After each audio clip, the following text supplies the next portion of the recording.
Hello dear students, welcome. In today's class, we are going to learn another short story that's come under unit 3rd, that is literary text. In our previous class, we discussed about two short story.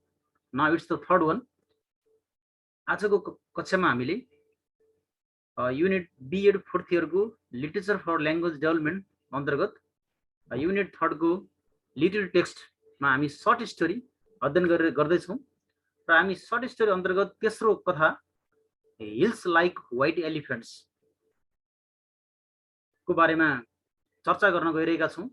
Hills like white elephants एउटा रोचक कथा हो। यसलाई Ernest हेमिङ्वे ले लेखेका हुन्। उहाँ famous American writer of novels and short stories हुनुहुन्छ र यो story this story was published in 1927 AD र हिल्स लाइक व्हाइट एलिफेन्ट्स भन्ने स्टोरी 1927 मा पब्लिस भएको थियो। अर्नेस्ट हेमिङ्वे उहाँ नोबेल पुरस्कार विजेता, साहित्यमा नोबेल पुरस्कार विजेता पनि हुनुहुन्छ। उहाँको जन्म 1899 मा भएर 1961 मा उहाँको देवसान भएको थियो। र आज हामीले अध्ययन गर्न गइरहेको हिल्स लाइक व्हाइट एलिफेन्ट्स, पहाड सेतो हात्ती जस्तो पहाडहरू भन्ने शीर्षकमा लेखिएको यो कथामा विशेष गरेर यहाँ दुईवटा क्यारेक्टरहरू रहेका छन्।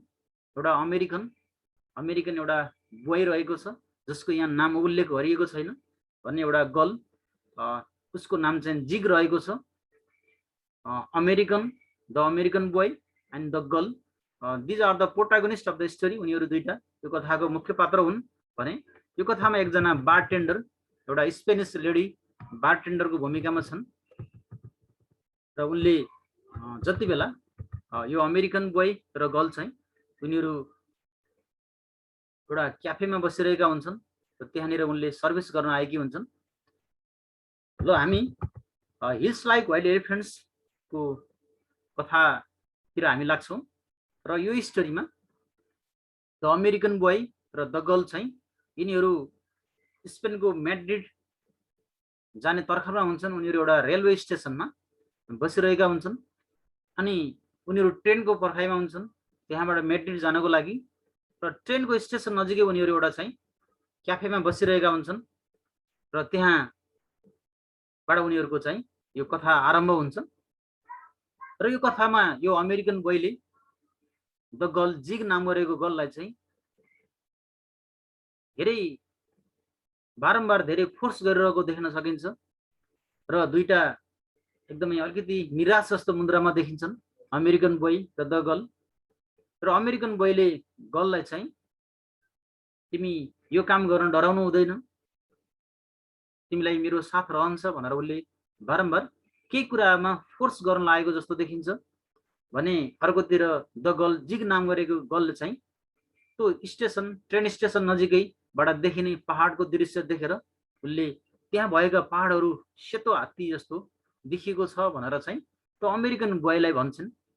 अनि अमेरिकन बोयले त्यस्तो त देखिएको छैन भनेर उनले भनेको त्यो कुरालाई उसले नकार्दछ र यहाँनिर हिल्स लाइक व्हाइट एलिफेन्ट्स, पहाडहरू सेतो हात्ती जस्तो भन्न खोजेको सायद गर्ल्सले आफैलाई पहाडहरू जति सेतो हात्ती जस्तो देखिने पहाडहरू महँगा हुन सक्छन्, तिनीहरू बढी महत्त्वका हुन सक्छन् भन्न खोजिएको पनि सङ्केत देख्न सकिन्छ हामी यो स्टोरीमा। र यहाँ र गर्ल र त्यो जिग नाम गरेको गर्ल र अमेरिकन बोय बीच चाहिँ उनीहरू प्रेमिका भए जस्तो देखिन्छन् र अमेरिकन बोयले चाहिँ त्यो जिग नाम गरेको गर्ल्सलाई चाहिँ बारम्बार उसले तिमी यो काम गर्न हिचकिचाउनु हुँदैन, तिमीले यो काम गर्नै पर्छ भनेर चाहिँ उसले यो कुरामा फोकस गरेको, जोड दिएको छ। र उसले के भन्न खोजेको छ भने उसले जिग नाम गरेको गर्ल्सलाई चाहिँ तिमीले अपरेसन गर्नुपर्छ भनेर चाहिँ उसले भनिरहेको हुन्छ त्यहाँ। अनि यहाँ अपरेसन गरिरहनु पर्छ भनेर यो स्टोरीमा उसले बारम्बार यही कुराहरू दोहोऱ्याइरहेको छ। र यहाँ अपरेसन गर्नुपर्छ भनेर भन्न खोजेको के हो भने उसले एबर्सन, वास्तवमा अमेरिकन बोय र गर्ल्स बीच चाहिँ उनीहरू एउटा सम्बन्धमा रहेछन् र उनीहरू प्रेमिका थिए, जसले गर्दा त्यो जिग नाम गरेको गर्ल चाहिँ उनी गर्भवती भएकी रहेछन् र उनलाई यो समय अहिले चाहिँ यसलाई अपरेसन गर्नुपर्छ भनेर उनले चाहिँ एबोर्सन गर भनेर चाहिँ बारम्बार अमेरिकन बोयले त्यो जिग नाम गरेको गर्ल्सलाई चाहिँ उसले भन्दै आएको छ र गर्लले त्यसलाई आलटाल गरे जस्तो तरिकाले कुराहरू टाले जस्तो देखिन्छ, व्यवस्था गरे जस्तो देखिन्छ र उनीहरू दुईटामा अलिकति खिन्नता भएर उनीहरू यही कुरा त्यहाँ गर्दै बसिरहेका हुन्छन् र बोयले त्यो गर्ललाई निकै तरिकाले घुमाउरो पारामा उसले सम्झाइरहेको हुन्छ, तिमीलाई हरेक कुरामा मेरो सहयोग रहन्छ र तिमीले मैले भनेको कुरा मान्नुपर्छ भनेर चाहिँ त्यो गर्ललाई उसले सम्झाइरहेको छ र गर्ल्सले भने मुसुक्क हाँसेर ती कुराहरू उडाइदिइरहेको व्यवस्था गरिरहेको दृश्य देख्न सकिन्छ। अनि त्यति नै बेला अमेरिकन बोयले त्यहाँ दुई बोतल चाहिँ बियरको अर्डर गर्छ र दुईजनाले बियर पिउँदै त्यससँग कुरा गर्छन्। अनि उनीहरू त्यहाँ बसेर कुरा गर्ने क्रममा अमेरिकन बोयले बारम्बार गर्ल्सलाई चाहिँ त्यही अपरेसनको कुरा र त्यही एबोर्सनको कुरा तिमीले गर्नुपर्छ, म तिम्रै साथमा हुन्छु, म तिमीलाई धेरै सहयोग गर्छु भनेर उसले अब यो समय भनेको चाहिँ हामीले खेर फाल्नु हुँदैन, किनभने समय लामो छ, अझै भविष्य हामी अझै अगाडि बढ्नुपर्ने छ भनेर अमेरिकन बोयले त्यो गर्ल्सलाई चाहिँ बारम्बार उसलाई अपरेसन गर यानि कि एबोर्सन गर्नुपर्छ, मेरो सहयोग रहनेछ भनेर उसले एकदम फोर्स गरिरहेको देखिन्छ। र जति बेला उसले बियर अर्डर गरेको हुन्छ, बियर आउँछ अनि त्यसपछि त्यो अमेरिकन बोयले त्यो बारटेन्डर जुन स्पेनिस गर्लसँग उसले स्पेनिसमा बोल्छ र यहाँनिर के देखिन्छ भने अमेरिकन जुन बोय हुन्छ त्यो इङ्ग्लिस र स्पेनिस भाषा दुइटै जानेको हुन्छ भने गर्ल्स चाहिँ इङ्ग्लिस भाषा मात्र जानेकी हुन्छन्। अनि अमेरिकन बोय स्पेनिस लेडीसँग चाहिँ एकछिन कुराकानी गर्छ अनि त्यसपछि उनी जान्छन्। अनि गर्लले चाहिँ उनीसँग के कुरा गरेको भनेर चाहिँ त्यो जिग नाम गरेको गर्ल्सले चाहिँ अमेरिकन बोयलाई सोध्छन्, तर बोइजले चाहिँ त्यसको जवाफ दिँदैन। अनि उनीहरू लामो समय त्यही विषयवस्तुमा कुरा गरिरहेका हुन्छन् कि अमेरिकन बोयले चाहिँ गर्ललाई चाहिँ बारम्बार अपरेसन गर्नुपर्छ, उनको सहयोग रहन्छ भनेर चाहिँ उसले हरेक कुरामा एबोर्सनको कुरामा जोड रहेको देखिन्छ। र स्टोरीको अन्त्यतिर त्यहाँनिर गर्ल्सले चाहिँ सोच्छन् कि सायद अमेरिकन बोय रिसा जस्तो मानेर उनले चाहिँ त्यो हिल्स लाइक व्हाइट एलिफेन्ट्स छैन भनेर चाहिँ अमेरिकन बोयतिर फर्केर भन्छन्। अनि अमेरिकन बोयले मुसुक्क हाँसेर सायद अब तिमीले मैले भनेको कुरा मान्छौ होला, किनभने तिमीले यो गर्नुपर्छ भनेर उसले त्यही एबोर्सन गर्ने कुरामा ल्याएर जोड्छ। अनि गर्ल्सले पनि मुसुक्क हाँसेर त्यसलाई समर्थन जनाउँदिनन्। त्यति नै बेला ट्रेन आउँछ र उनीहरू चाहिँ ट्रेनमा जान्छन्। बोय चाहिँ अमेरिकन बोय ट्रेनमा जान्छ अनि त्यहाँ गएर त्यहाँ ट्रेनका मान्छेसँग बस्छ। त्यसपछि गर्ल्स पनि उसकै साथमा ट्रेनमा गएर बस्छन्। अनि उनले भन्छन् कि मैले झुट बोले कि हो, तर म चाहिँ त्यस्तो कुराहरू चाहन्न भनेर चाहिँ यो स्टोरीमा चाहिँ खास अमेरिकन बोय र गर्ल्स जुन कुराकानी भएको थियो एबोर्सनको बारेमा त्यसको निष्कर्ष यो स्टोरीमा देखिएको छैन। अर्नेस्ट हेमिङ्वेले खास अमेरिकन बोय र गर्ल्स जुन कुरा बारेमा विषयवस्तुमा छलफल भएको थियो, जुन अमेरिकन बोयले गर्ल्सलाई चाहिँ एबोर्सनको बारेमा तिमीले गर्नुपर्छ भनेर भनेको थियो, त्यो विषयवस्तु उनीहरूले त्यसलाई के गरे होलान् भन्ने बारेमा यो स्टोरीमा चर्चा गरिएको छैन।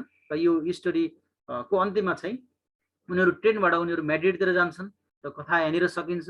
र यसरी यो स्टोरीमा चाहिँ पाठक वर्गहरूलाई चाहिँ त्यो अमेरिकन बोय र गर्ल्स बिचको त्यो जुन अमेरिकन बोयले फोर्स गरेको थियो जिग नाम गरेको गर्ल्सलाई एबोर्सनको लागि सायद उनले गरिन् कि गरिनन् होला भन्ने विषय वस्तु चाहिँ पाठकहरूलाई छोडेको देख्न सकिन्छ यो स्टोरीमा हिल्स लाइक व्हाइट एलिफेन्ट्स। र यसको कथावस्तु यति नै रहेको छ। यसरी यो हिल्स लाइक व्हाइट एलिफेन्ट्स भन्ने स्टोरीमा चाहिँ एउटा दुईटा प्रेमीज भएको सम्बन्ध, अनैतिक सम्बन्ध, जसले गर्दाखेरि चाहिँ उनीहरूको जीवनमा आएको केही कठिनाइहरू, समस्याहरू, यसको बारेमा यहाँ हामी यससँग सम्बन्ध रहेको यो स्टोरीमा हामीले देख्न सकिन्छ। अब हामी यस हिल्स लाइक व्हाइट एलिफेन्टसँग सम्बन्धित रहेर यसको समरी को बारेमा चर्चा गर्नेछौँ। पक्कै पनि विद्यार्थी भाइ बहिनीहरूलाई यो समरी हेल्पफुल हुनेछ। Well, now dear students, let's go through it. This summary here. Hills Like White Elephants by Ernest Hemingway. Just go to discuss about this. Especially there are three characters: the American, the girl, and one bartender, one Spanish girl. Then we have summary here. Hills Like White Elephants is an interesting story written by Ernest Hemingway, who was an American writer of the novel and short story. It was published in 1927 AD. The story focuses on a conversation between an American man and a woman described as a girl at a Spanish train station while waiting for the train to Madrid. Uh, then, uh, then according to the story, it opens with a long description of the story setting in a train station surrounded by hills, fields, cities in valley in Spain. A man known simply as the American and his girlfriend sit at the table outside the station waiting for the train to Madrid. They order beers there and they start their conversation. The boy forces the girl to do operation. That means abortion here. You can go on through the lines for this summary. The man order more drinks. An American mentioned that he wants the girl home. He calls Jig to have an operation, although he never actually specify what kind of operation it is not mentioned here. Here, operation implies abortion. You need to understand.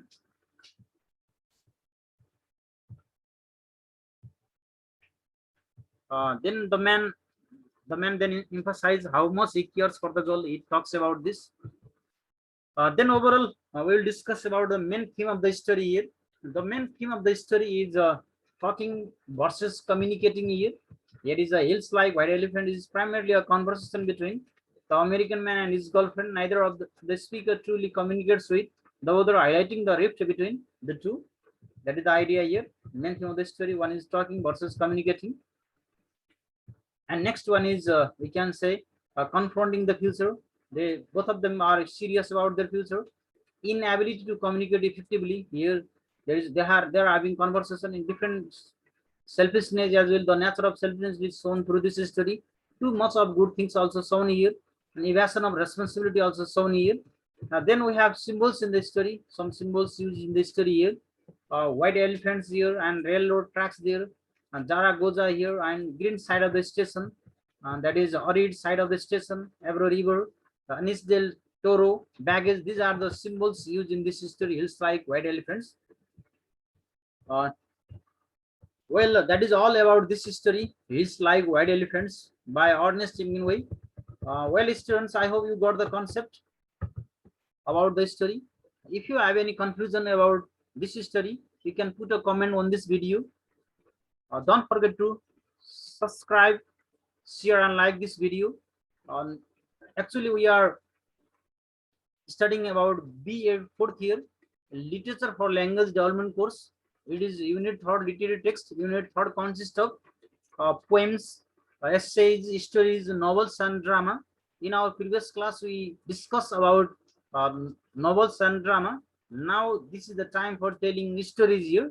And now in our next video, we will talk next short story.